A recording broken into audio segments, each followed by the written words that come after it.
quickly now. All right. Good afternoon. This is the Town of Southborough Personnel Board virtual Zoom meeting, Wednesday, September 22nd, 2021 at noon. We are being recorded and all votes will be by roll call.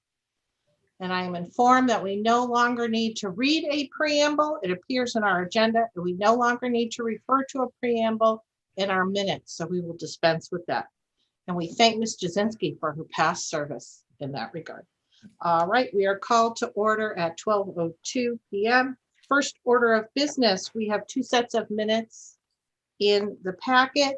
The minutes were circulated to the board before the meeting, so the reading is waived. The first set of minutes is August 18th, 2021. Those are at pages 1 through 3 in your packet. Any board comments, additions on the minutes of August 18th? All done. The chair, seeing no comments, the chair approves the minutes of August 18th, 2021 as presented in the packet. Thank you all. Moving on to pages 4 and 5 was a short meeting. Wednesday, August 27th, 2021. These minutes were also circulated. Any comment from board members on the minutes of? All right, thank you all. I see no comments. The chair approves the minutes of August 27th, 2021 as approved. All right.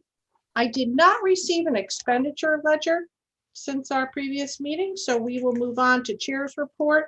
I will be brief. I have no report.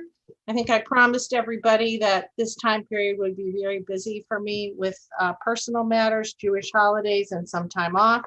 I will assure you there is a long list of follow-up from many matters. You've all participated in those discussions, and I will have that list for you at our October meeting. And I will confer with Ms. Hale on her list because I think she probably has a list as well. And we will take up follow-up matters from previous meetings in our October meeting. And that's it for me. I turn it over. We're under 3B. Assistant Town Administrator has a notice of new hires and departures. Vanessa, you have the floor. Okay, thank you very much. This memo is in your packet, but just to review this, some transitions over the past month. We're in the midst of a high recruiting activity right now.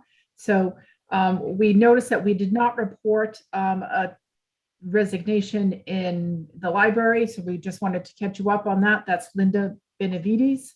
Additionally, for new employees, we have appointed a new part-time assistant to the ZBA. That is the position that Katie Barry held before she came up to the selectman's office. So Kelly will start this coming Monday, actually, as the new business assistant in the building/ZBA department. That is part-time. As well, there's a new part-time dispatcher reported from the police department. In addition to that, program coordinator, that person resigned earlier this year, and we're very lucky to bring on Joe Durant, who started this past Monday, has already dived into his new job and fall programming, according to reports from the rec director. So that's Joe Durant, Recreation Program Coordinator. Some of you probably, well, you do already know from your last meeting that Lori Esposito has transitioned upstairs as the Deputy Assessor. So that position, that transition took place on September 13th. We're actually starting interviews right after this meeting today for her replacement. So I hope to be able to report that to you by the time you meet again. And lastly, Ellen Miller came on board as the part-time administrative assistant in the Council on Aging. That is a job share with 2 part-time employees as the front desk receptionist and admin support in the Council on Aging. Thank you. Ms. Hale. I just have a question. Perhaps others had the same question. So looking down this list and quickly looking, Lori Esposito, obviously we had a meeting. We don't need to ask about her starting salary that was set by this board. But looking at Kelly Boyd, Nancy Dotoy, and Joe Durant and Ellen Miller, it appears that those are all salaries above minimum. And that would be, the default would be minimum unless the personnel director or this board sets otherwise.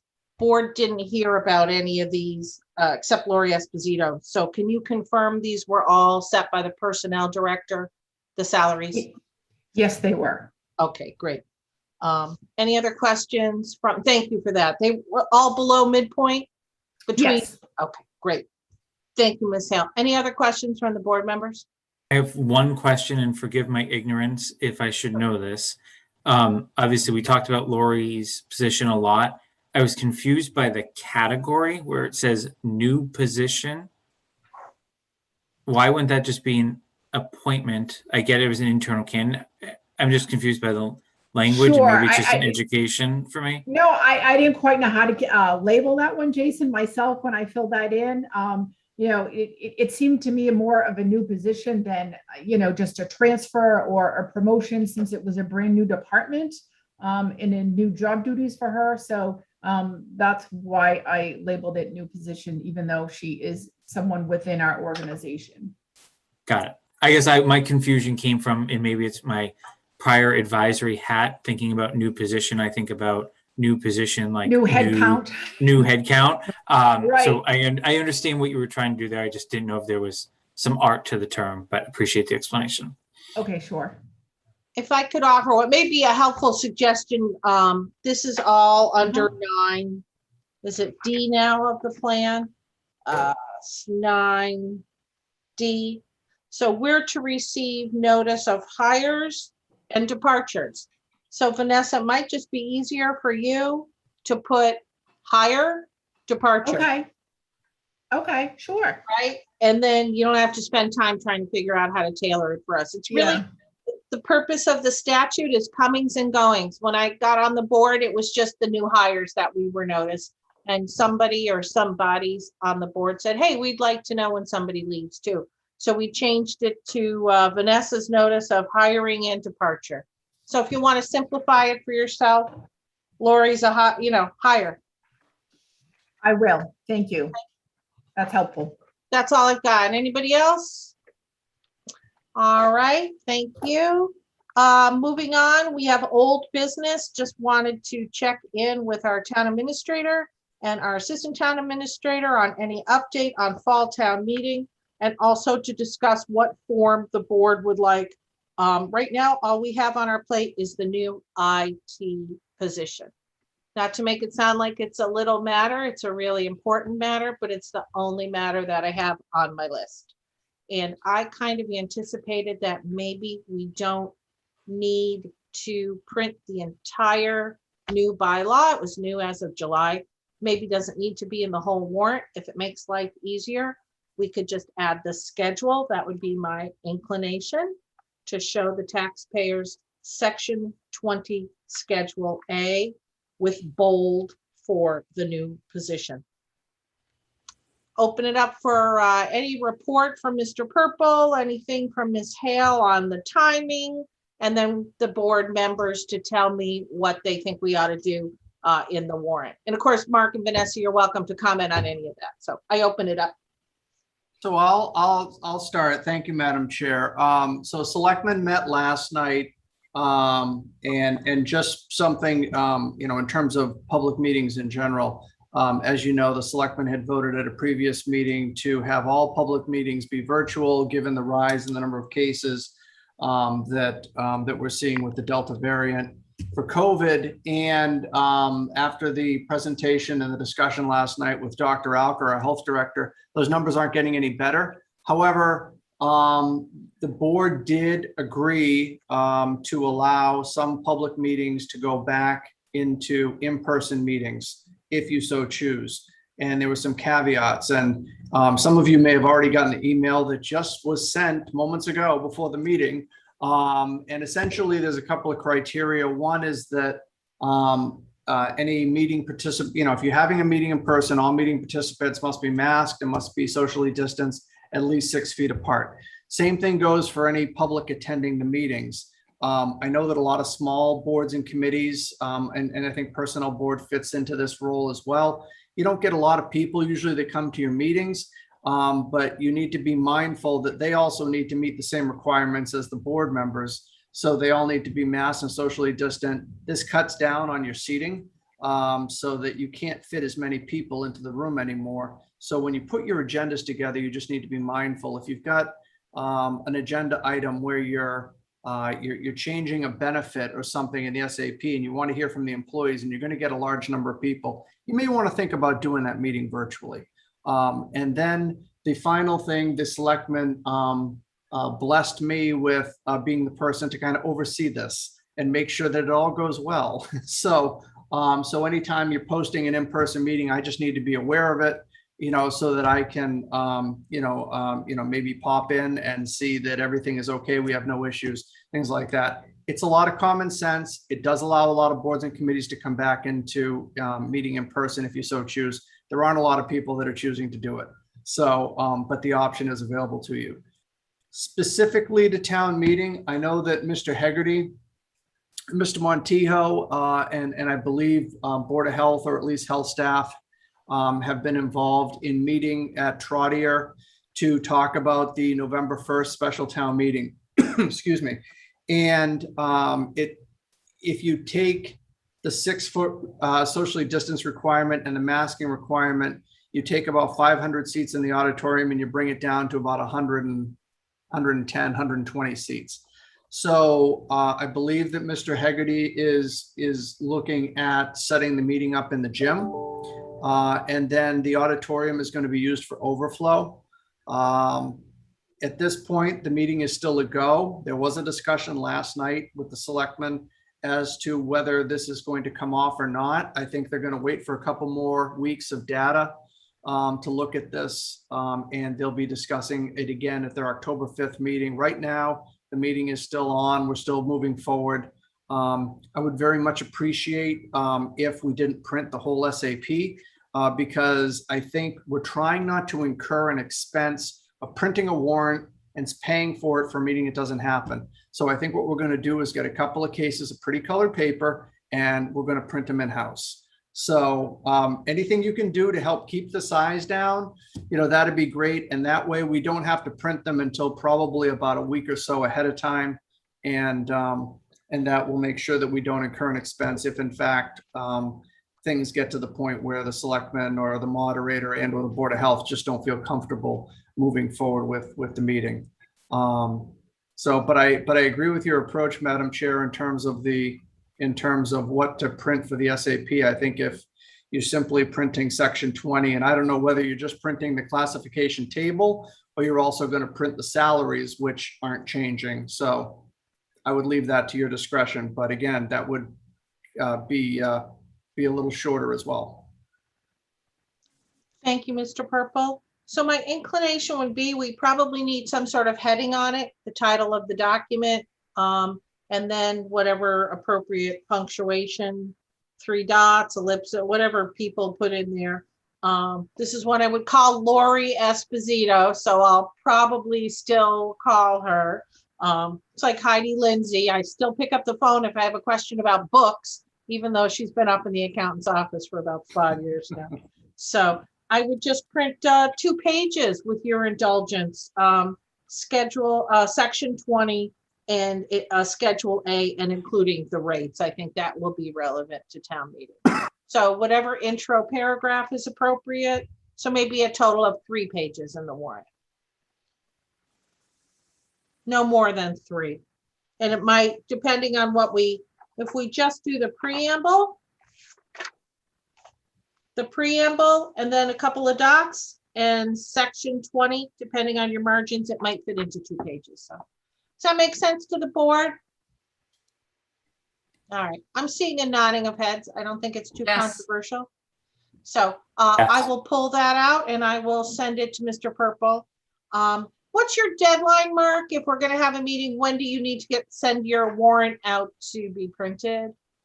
So the selectmen need to have a final version for them to sign at their October 5th meeting. Gotcha. Thanks very much. Will do. Betsy, somewhat related to that topic, just hearing kind of the background Mark just gave in terms of the possibility that there may not be a special town meeting.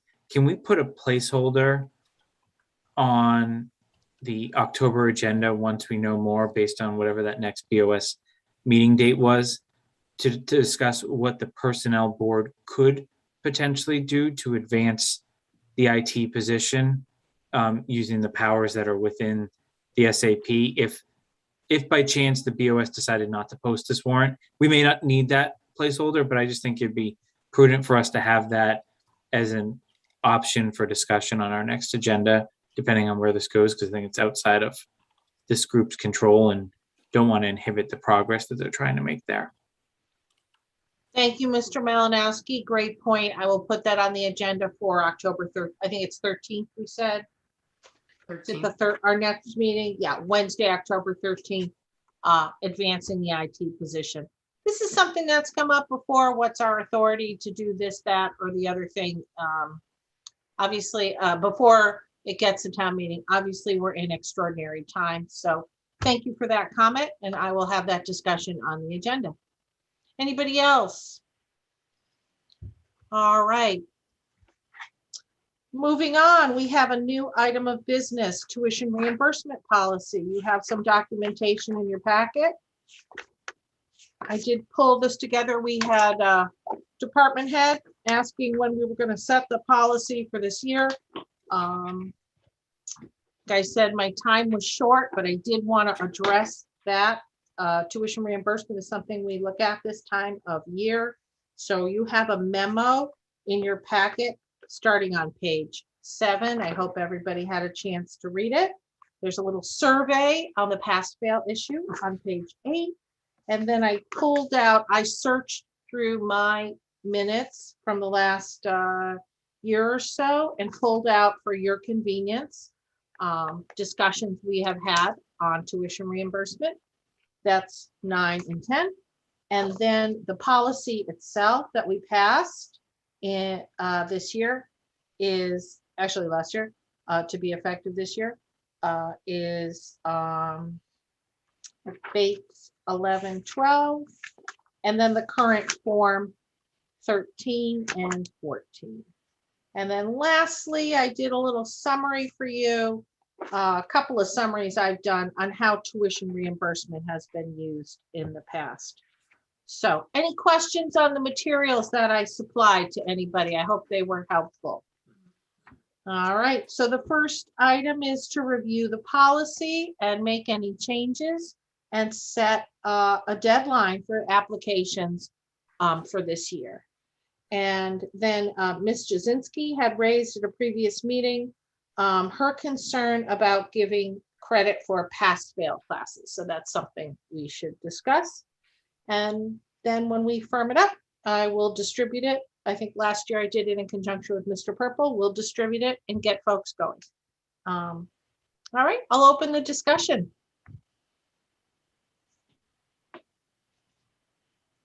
I guess you have the floor, Ms. Jasinski. You were the one who had made a motion.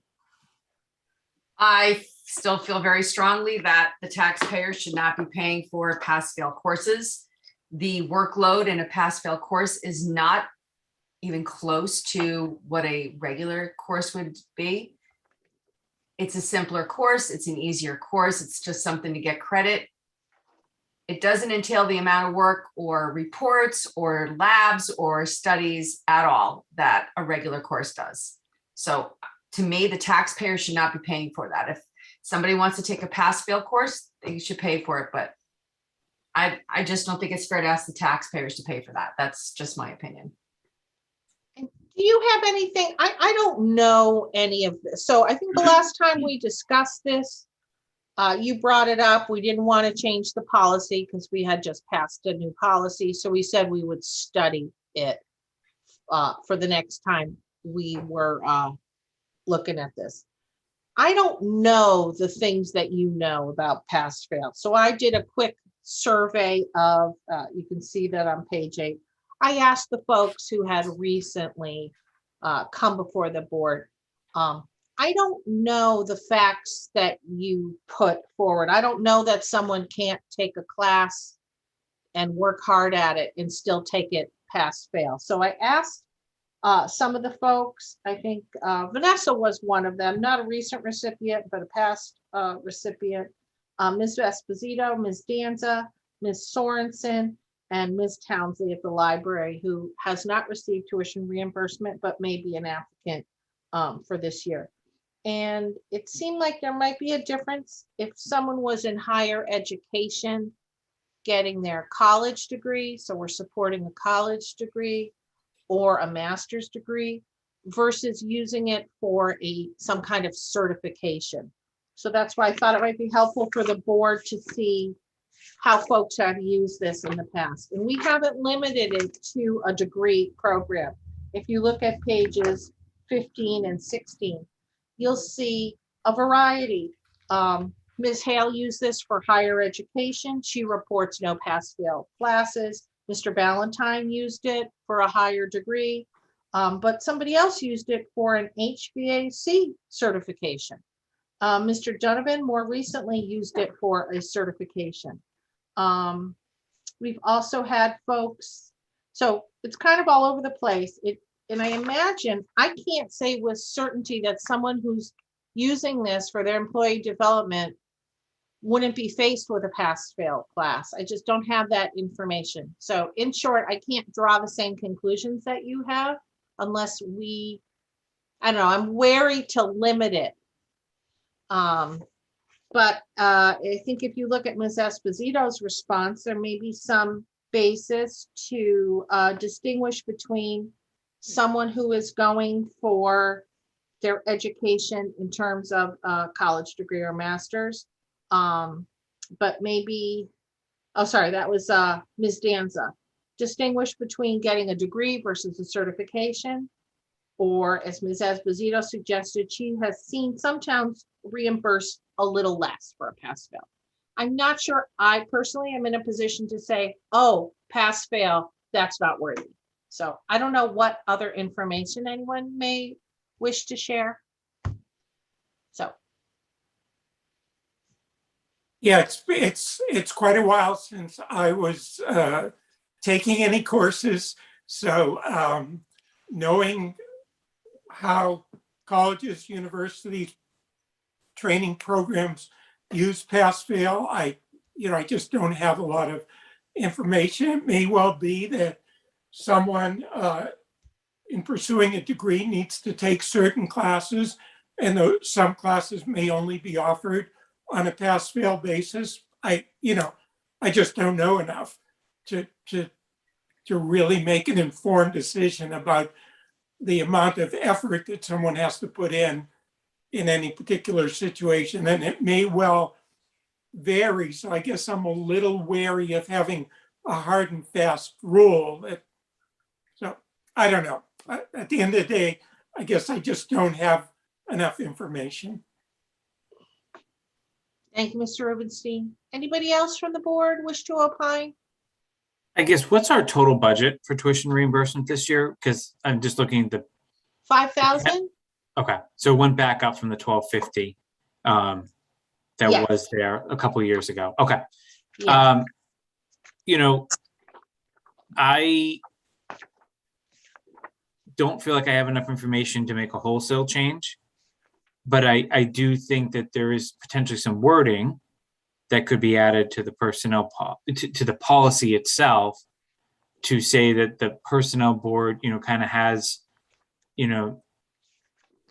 the ability to look into the details further on an individual basis. So not to preclude it, because there may be a very good reason on why something is pass fail, but that, we emphasize that a grade is definitely, potentially going to receive preference, if that was the will of, the current sitting board. But, maybe just help massage the wording. I don't have perfect wording right now, but just to say that, it's going to be scrutinized if it's a pass fail, maybe a little differently than an ABC type of course.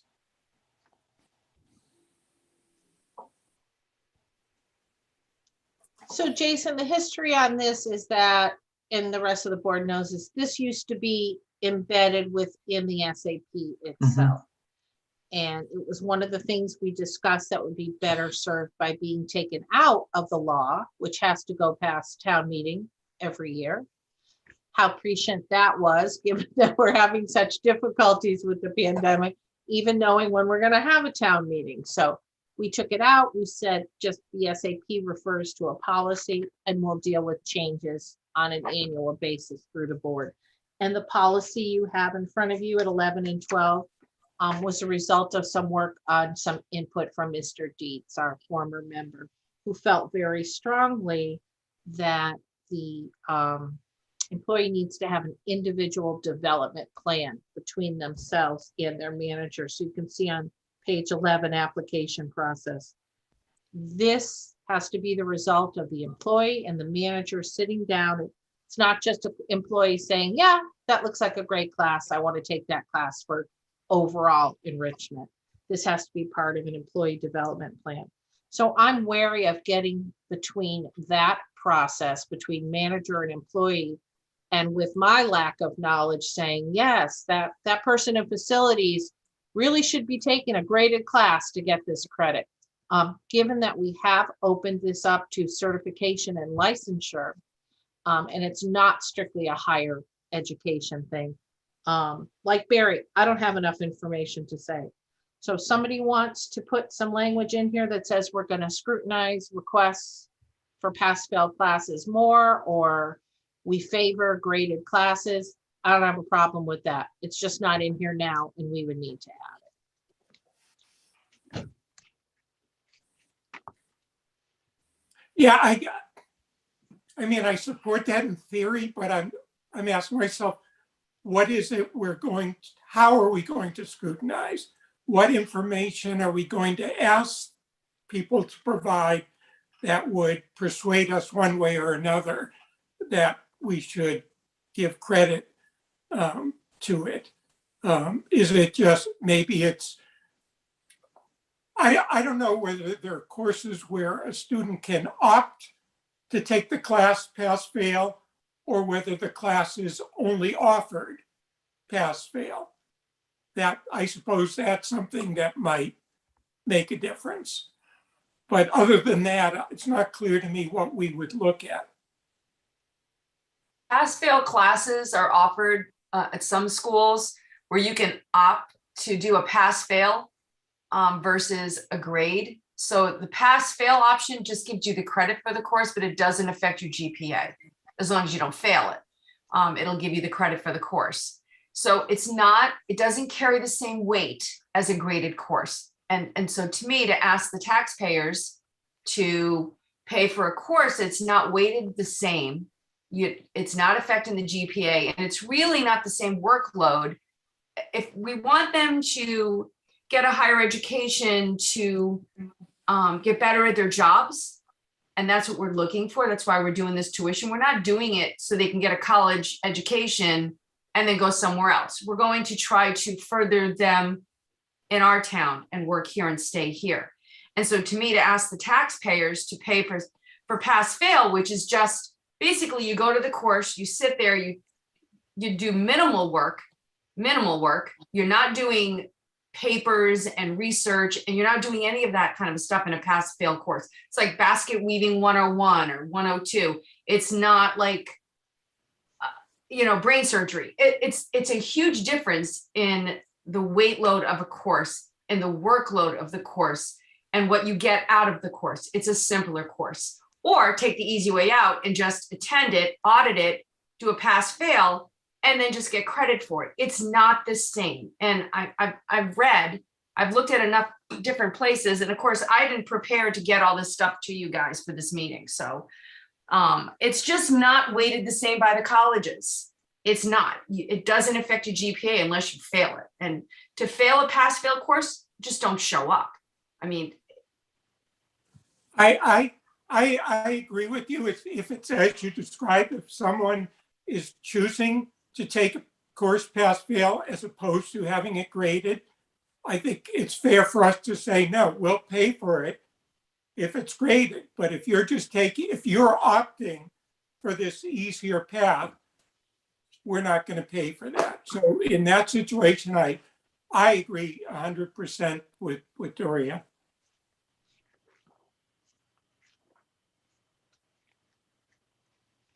So do we want to amend the policy to, is it, if it's the sense of the board, someone could insert a sentence that says, if a course is offered both for a grade and pass fail, reimbursement will only be given if the employee opts for a grade.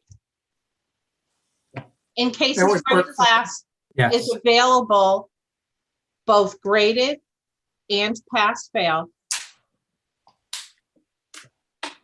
we'll only give tuition reimbursement if they opt for the grade. But I don't sense that the rest of the board is ready to adopt no reimbursement just for pass fail. I think pass fail for a certification is fine. I think pass fail for a college level course to get a degree, the taxpayer shouldn't be paying for that. It's a much simpler course.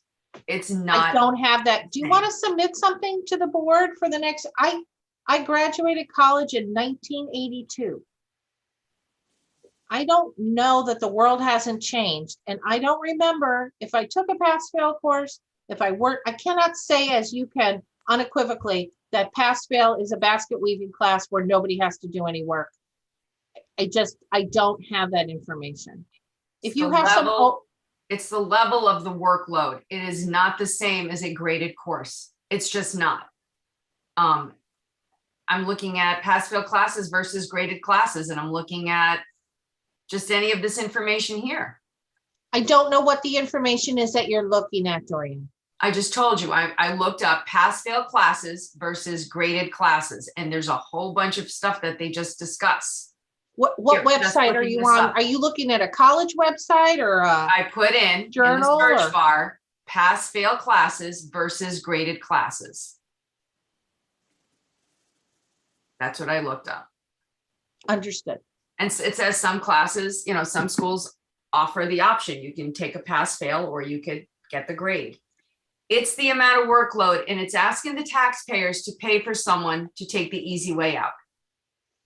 From everything I've looked at and my kids' experience, even when I was in college, it's the same. It's not, you don't have to do the same amount of work. There's no term papers in a pass fail class. There's just not. You do minimal amount of work and you pass the course. It's not an intense learning class. It's just something to fill in to get some extra credits. I'm not going to change my opinion on it. You guys we can not change it. It's totally fine. I will support whatever the board wants to do. I am just telling you, pass fail is not the same as a letter grade class.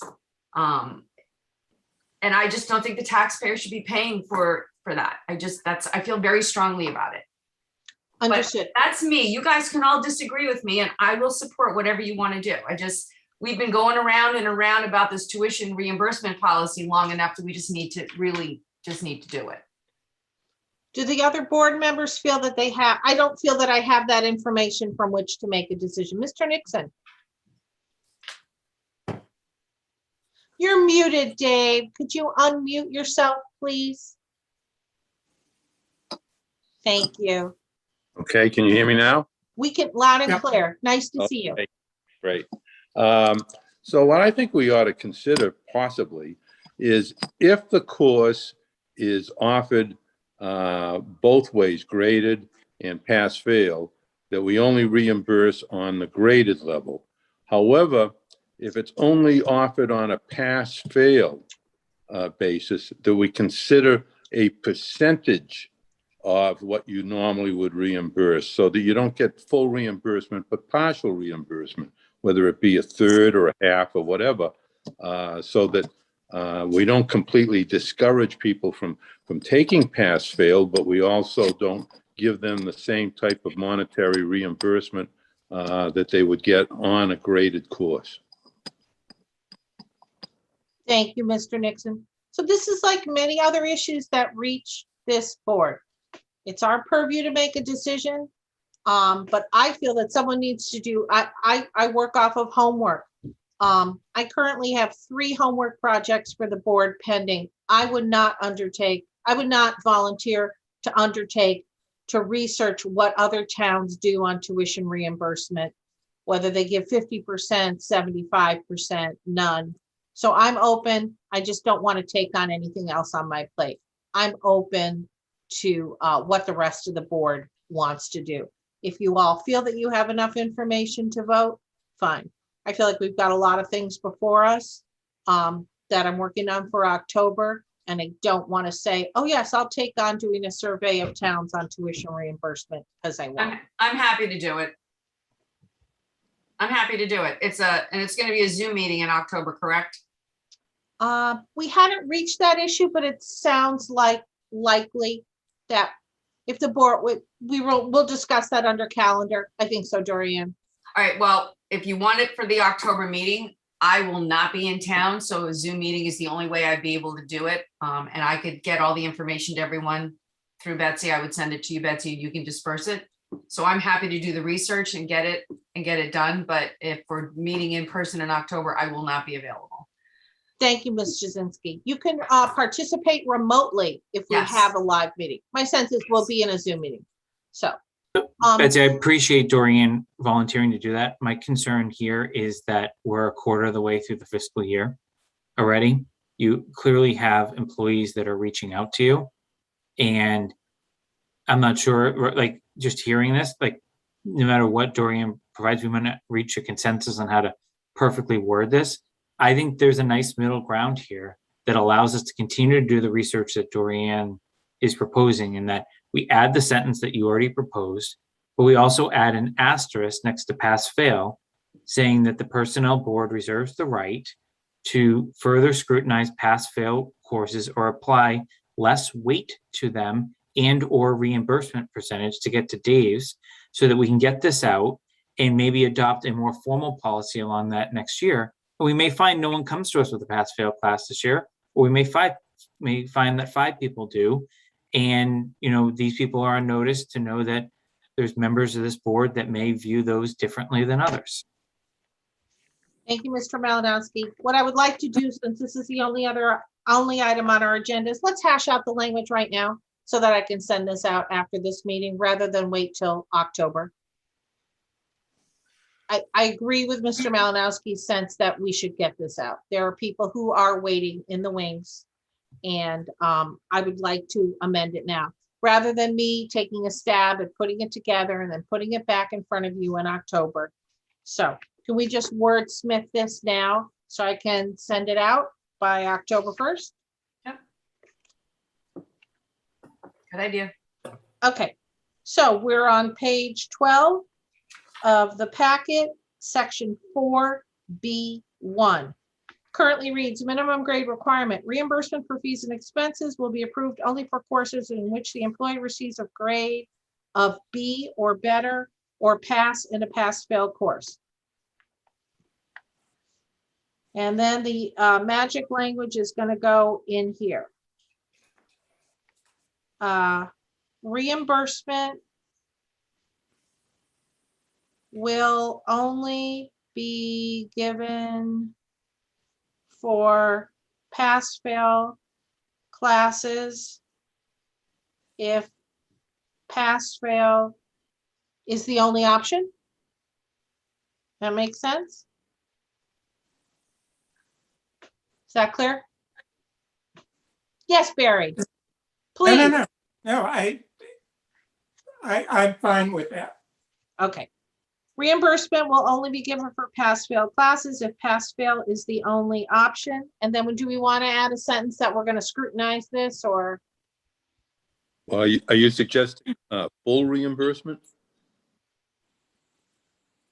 Yeah, I don't have any information from which to say that pass-fail classes, the world has changed. Suffice to say, I do not have enough information to vote. And again, this may be my failing. I don't make decisions that affect the taxpayers' money without doing research. And I don't have the time to research what is a pass-fail class worth versus, and what do other towns do. Dorian has agreed to look into that for our October meeting, but Jason, I think wisely has said, pointed out, as we know well, we may not reach agreement in October.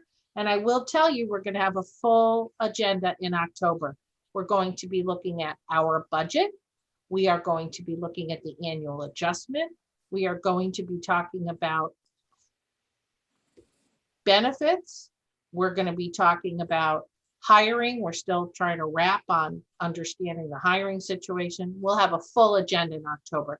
I just don't know how much we want to devote to this. Given that we didn't get any requests for tuition reimbursement, we got one late one last year. That was it. So I'm happy to handle this on a case-by-case basis. I mean, I think go with the language you suggested for this year.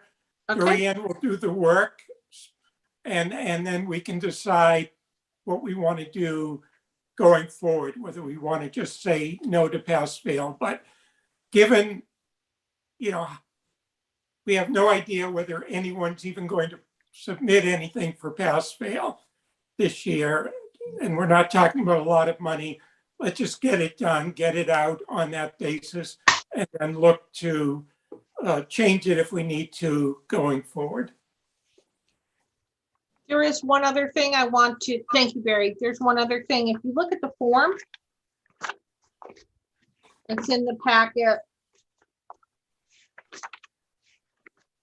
The tuition reimbursement form is at page 13. 13. 13. If you look, it requires the employee and the manager to certify that the courses are work-related. This is something that's been on the form for a while, but we updated the policy. This was a strong feeling of Mr. Dietz that it had to be connected to an individual development plan. And when we suggested that we wanted to see this would be through the evaluations that we would see these individual development plans, but we don't see, we're not going to see evaluation. So do we want to change the form, the application form, to require something a little bit stronger than it's work-related? If you look on page 11, it says the employee and manager must meet prior to the application process to create an individual development plan. The employee and the manager discuss the specific degree or class in connection with the plan. So that would mean changing pre-approval to say, potentially, signature certifies that the courses listed above are work-related and related to the employee's individual development plan. But it seems to Yeah, me that, I'm Yeah. not sure you even need to say work-related then, if you're adding the other language. okay. I don't know that all our employees have individual development plans. Based on what I've seen in personnel the performance evaluations for the last 4 years, I would say that's doubtful. So you would say work-related or? No, I'm saying our policy is kind of at odds with what I think. It was, Mr. Dietz was very, I don't know what the word is, but he was really convinced us that we should not give tuition and I don't want to speak about someone who's not here, but the policy does kind of speak for itself. We added it. It was his strong feeling and recommendation that you should not give tuition reimbursement unless it's part of a plan. I'm just saying, I don't know how many employees have that plan in place. So we're sort of mandating that a plan that's bigger than just tuition reimbursement is in place. I don't know how many employees have it. It's in the policy now. We either change the policy or we change the form to be consistent. So Okay. yes, Barry, I agree. We could say signature certifies that the courses listed above are in In connection with the employee's individual. Yeah. Individual development plan. I just want you to point that out because we kind of put strong language in the policy and then we didn't mirror it in the form. And this form was updated for us by, again, by Ms. Esposito. She will be missed.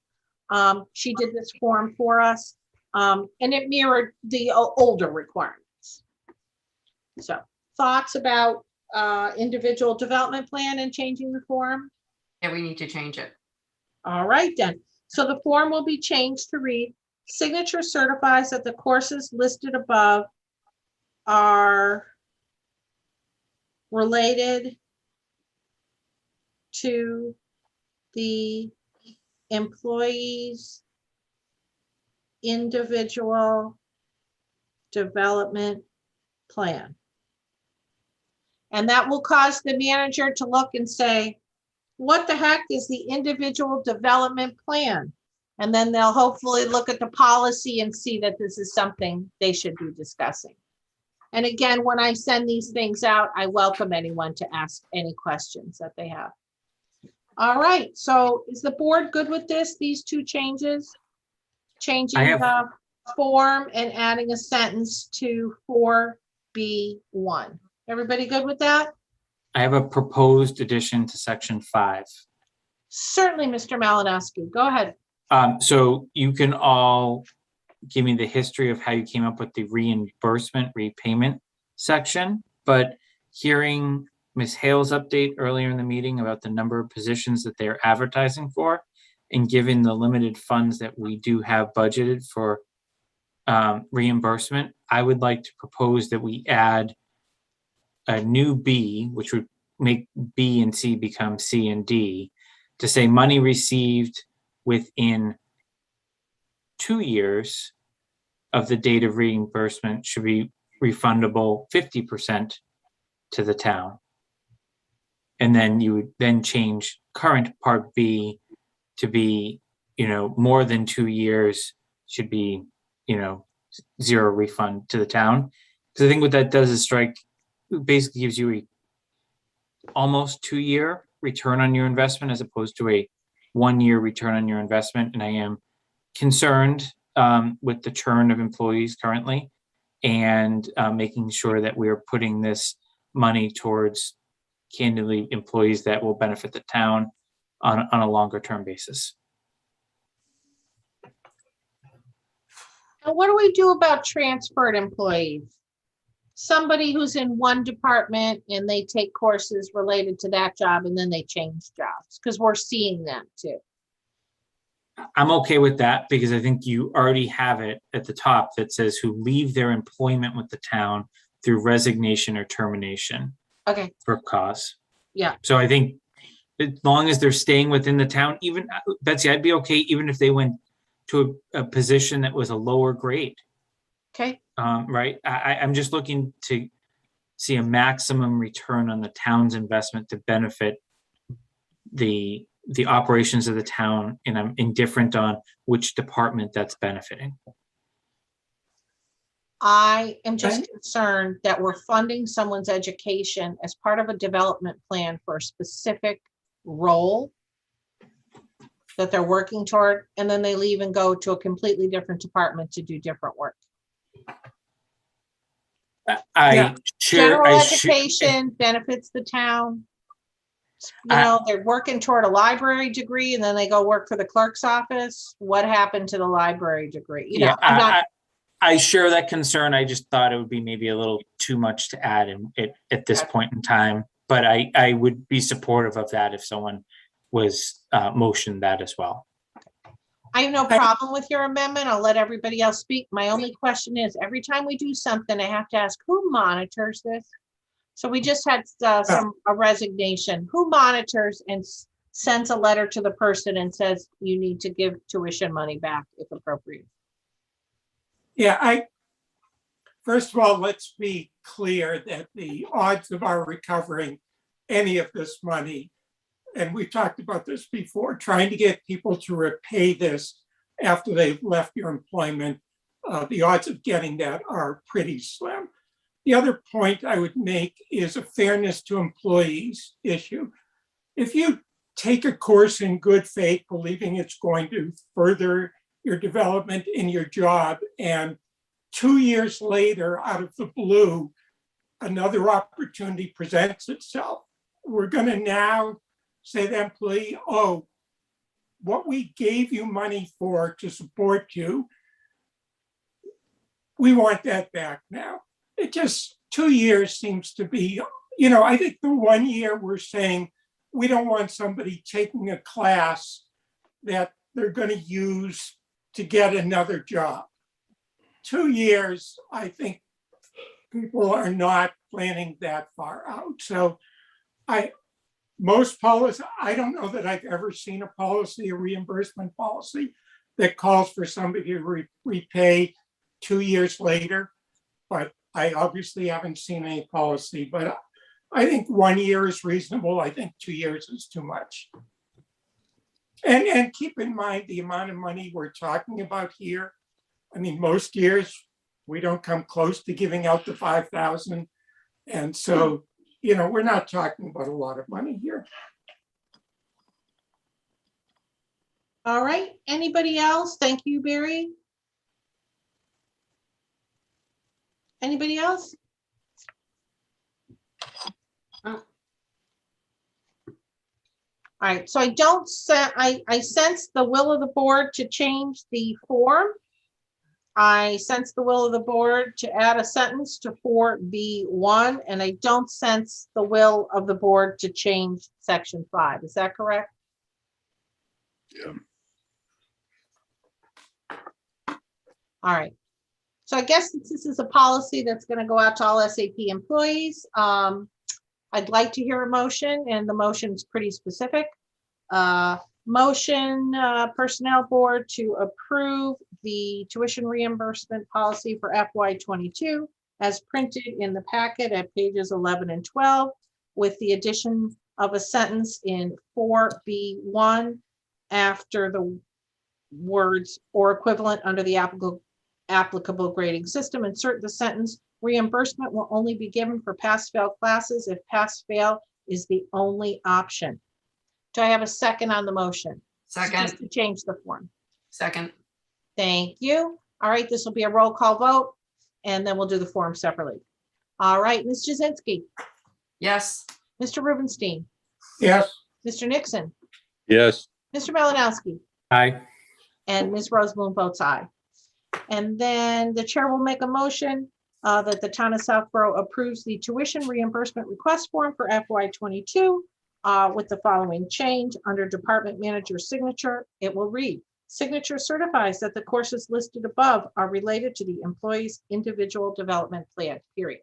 Do I have a second? Second, All right, it'll be by roll call. Ms. Jazinski, yes. Mr. Rubenstein, yes, Mr. Nixon, yes, Mr. Malinowski. Aye. Chair votes in the affirmative. Ms. Hale, if sometime after the next couple of days, you could certify to me that our distribution list for SAP employees is up to date, that would be great. I'm actually going to be going on vacation on Saturday, so I should probably send that out on Friday. Can you update? Today is Wednesday. Is 24 hours enough, or I could Yes, give that's this to fine. you to send out? We can, maybe we'll stay on for a minute after the meeting. okay, sure. We'll just work out the details on sending out that policy. Okay, board, thank you very much for going through this with me. All right. And I have no other business on the agenda. Oh, deadline.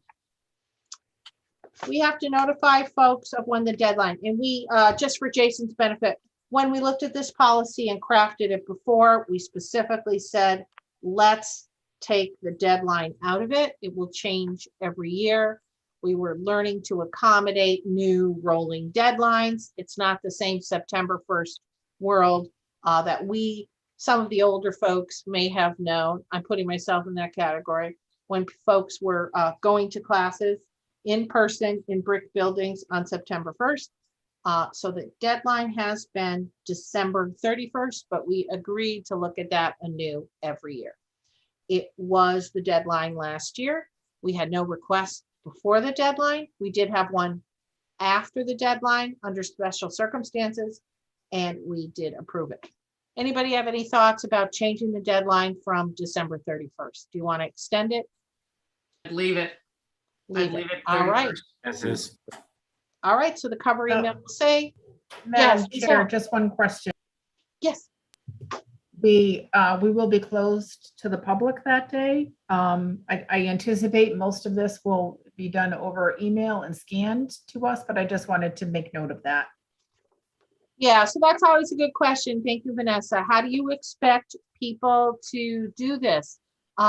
Given that it has a signature, we would want it to be in writing. They can email it. or deliver it. What, I'm looking at my calendar for December, Vanessa. When does the townhouse close at the holiday? We will be closed on the 24th and the 31st. So if you wanted to do Thursday, December 30th, that would be fine. All right, so we'll make the deadline Thursday, 12/30, 21. Do we want folks to actually hand deliver this to Vanessa? So she can stamp it? That's the way we've done it in the past. That's Okay. fine. Concrete Sounds direction. So in person, stamped by Katie Berry, or make sure they see Katie Berry or Vanessa and have it stamped by 5 p.m. 5 p.m. Yep, somebody's around till 5 p.m. on Thursday, Yes. 12:30? Yes. Okay. I don't know. I think you should make it like a little bit earlier than the absolute last minute. Noon. Noon or 4 o'clock or 4:30. I mean, I wouldn't do it at the very last minute.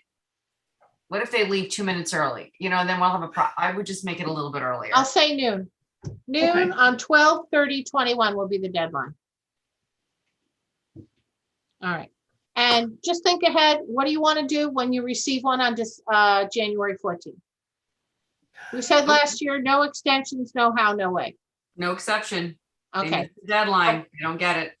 all right. Do you want me to add to the cover email? There will be no exceptions this year. Yes, please. Yes.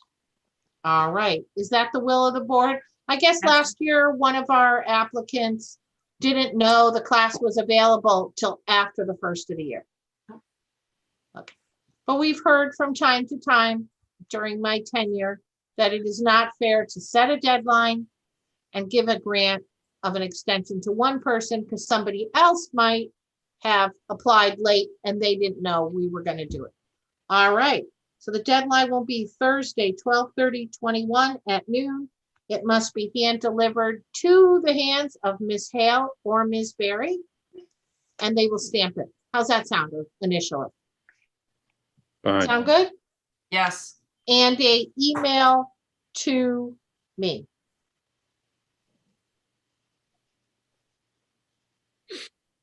All right, thanks, folks. Sounds good. Anything else? All right. The only other thing we have is any new business that has come up of which I am unaware. Anybody have anything? All right, then we are on board calendar. We have scheduled a meeting for October 13th. Is it the will of the board to proceed with that as a Zoom meeting, all things being considered? Thanks, Mr. Purple, for the update. All right, that'll be a Zoom meeting. Would the board like to go ahead and schedule a meeting for November? My understanding is the Zoom room is pretty available during the day. It's not a huge problem, but planning ahead is always good. I cannot do the week of the 8th, Okay, but otherwise I'm very flexible outside of that. how's the week of the 15th for folks? It's going to be a Zoom meeting. I presume so, unless Okay. you want to mask I'm not Distance available. I'm and away the have whole month. everybody mask and distance. I'm away most of the month, so Zoom is perfect for me. Otherwise, I won't be able to attend. All right. Zoom meeting Wednesday, the 17th. Vanessa, does that work for you? Vanessa shaking her head. Okay, Wednesday, November 17th, 2021 at noon. Sounds good. Yeah, I think most people are gonna wanna probably stay away from going inside. Is that the sense of the board? Yeah. And I think, Yeah, I think if health trends were going in another direction, it would be a different discussion. But, and I don't know how comfortable you all are sitting sick. The whole point of a meeting was to see expressions be together, and I don't know how you feel about masking and 6 feet apart and so on and so forth. I don't know if our administrators have a preference. Again, you're going to be dealing with possible building shutdown. You've got the big view. Do you want to share? You're looking, not supervising directly, but you're looking at some 60 odd boards and committees. Do you Yeah, have a I think preference? that, one thing that we've noticed with the Zoom meetings is that so many boards and committees have been recorded that never were before. And the public, and in your case, the employees really appreciate that. If they're not available at this time, they can watch the video a little bit later and catch up. But I don't want to speak on behalf of Mark. Thanks for, no, I think we were persuaded before that all things being equal, we would want to go back to live meetings, but all things aren't equal and things haven't gotten better as quickly as we had hoped. So, Mr. Purple, did you want to add something as the personnel director? No, I mean, I generally agree. I think that, other board and committee members of the public, I think they really appreciate the increased transparency of having everybody on Zoom and having this library of meetings that they can go to at their leisure and catch up on what the town is doing in town businesses. And, meeting in public in these Zoom environments, most people aren't going to go through the efforts of conducting a meeting on Zoom if they're meeting in person simply to be recorded. So it means you're going to go back to relying on minutes for finding out what the boards and committees are up to, what decisions are being made. And as Ms. Hale said, I really think that with this board and making sure that the employees get to hear the message directly from the board, is helpful, and to be able to watch these maybe after the fact is helpful. So if you're going to stay virtual and on Zoom and everything in that, I don't disagree. Okay. Yeah, I at least, thanks for your comments, Mark. I was at least persuaded that there was some, BOS sentiment toward, trying to get it back to where it was, if that was appropriate. But again, it may not be appropriate for everyone, and not everyone wants to wear a mask inside for a couple of hours, and that's not easy to do for some folks. So let's leave it Zoom for now, for October and November. All right, folks. Thank you all. Sorry it was such a short meeting. I know you wanted to get into some other things. And there may be an opportunity upcoming for some of you to start working on the personnel board agenda, but I will handle it for October's meeting. So, and we'll see you back here. Happy fall, everybody. Thanks, Vanessa, for hosting. If you want to stay on with me, we'll discuss some admin details. Thanks, everybody. Stay well. We'll see you back here on the 13th. You want Thank to you. move to adjourn? Yeah. Oh, do I hear a motion? We've got Mr. Malinowski here. We're doing it right now, folks. Like I Motion to said, every adjourn. meeting I've chaired is still pending theoretically. All Motion to right, do I adjourn. hear a motion to adjourn at 1:04? Motion to So adjourn. moved. Yes. All right, so Second. moved. Roll Second. call vote. Ms. Jazinski, Yes. Mr. Rubenstein, Yes. Mr. Nixon, Yes. Mr. Malinowski. Aye. Chair votes aye. We are adjourned at 1:04 p.m. Thanks, folks. Thank you. Stay well. Bye-bye. Aye.